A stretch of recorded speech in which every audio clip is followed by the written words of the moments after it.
অবশেষে বিএনপি জোটেই যাচ্ছেন আল্লামা মামুনুল হক।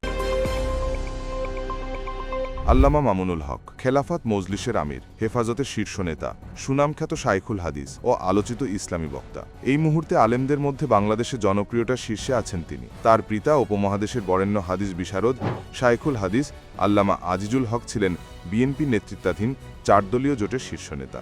বিগত আওয়ামী ফ্যাসিবাদ আমলে আল্লামা মামুনুল হক দীর্ঘ 3 বছর কারাভোগ করেছেন। ফলে জুলাই গণঅভ্যুত্থানের পর তিনি দেশের শীর্ষ গুরুত্বপূর্ণ জাতীয় নেতায় পরিণত হয়েছেন। আগামী জাতীয় সংসদ নির্বাচনে আল্লামা মামুনুল হক কার সাথে জোট করছেন, বিএনপি না জামাতের সাথে?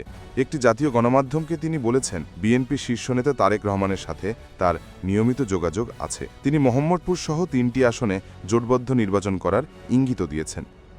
বিএনপির সঙ্গে নির্বাচনী জোট বা সমঝোতার সম্ভাবনা এখনও উড়িয়ে দেননি বাংলাদেশ খেলাফত মজলিসের আমির আল্লামা মামুনুল হক। তবে এক্ষেত্রে 2টি বিষয়ের নিশ্চয়তা চান তিনি। সম্প্রতি এক জাতীয় দৈনিককে দেওয়া সাক্ষাৎকারে মামুনুল হক বলেন, বিএনপির সঙ্গে অতীতে নির্বাচনী জোট ও সমঝোতা হয়েছে, কাজে ভবিষ্যতেও এই ধরনের সম্ভাবনা রয়েছে।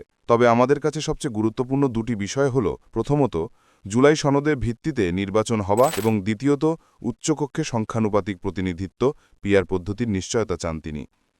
এই 2টি ইস্যুই আগামী নির্বাচনে জোট নির্ধারণের মূল ভিত্তি হবে। বিএনপি বা অন্য কোনো জোটে যাওয়ার বিষয়টি কিসের ওপর নির্ভর করবে, এমন প্রশ্নে তিনি বলেন, শুধু হিসাব নিকাশ নয়, আদর্শিক বিষয়টিই মুখ্য। ইসলাম ও দেশের সার্বিক কল্যাণকে আমরা অগ্রাধিকার দেব। জামায়াতের সঙ্গে জোট আলোচনায় কাওমি মাদ্রাসা ভিত্তিক সংগঠনগুলো বিশ্বাস ও আদর্শের প্রশ্ন তোলে, অথচ বিএনপির ক্ষেত্রে তা তোলা হয় না কেন?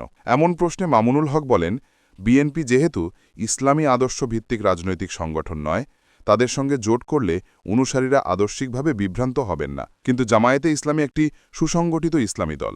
ধর্মীয় দৃষ্টিকোণ থেকে আমাদের সঙ্গে তাদের কিছু মতপার্থক্য আছে। তাই জামায়াতের সঙ্গে ঘনিষ্ঠভাবে কাজ করলে আমাদের জনশক্তির ওপর নেতিবাচক প্রভাব পড়তে পারে এবং প্রশ্ন উঠতে পারে। এখানেই 2 দলের সঙ্গে জোট আলোচনার মূল পার্থক্য। এইসব পার্থক্যের কারণে এখনও মূল ধারণার আলেম সমাজ জামায়াতে ইসলামীকে সমর্থন করেননি। তাই জামাতের সাথে চূড়ান্ত জোটে যাচ্ছেন না আল্লামা মামুনুল হক, এমনটি তার একাধিক বিশ্বস্ত সূত্র নিশ্চিত করেছে।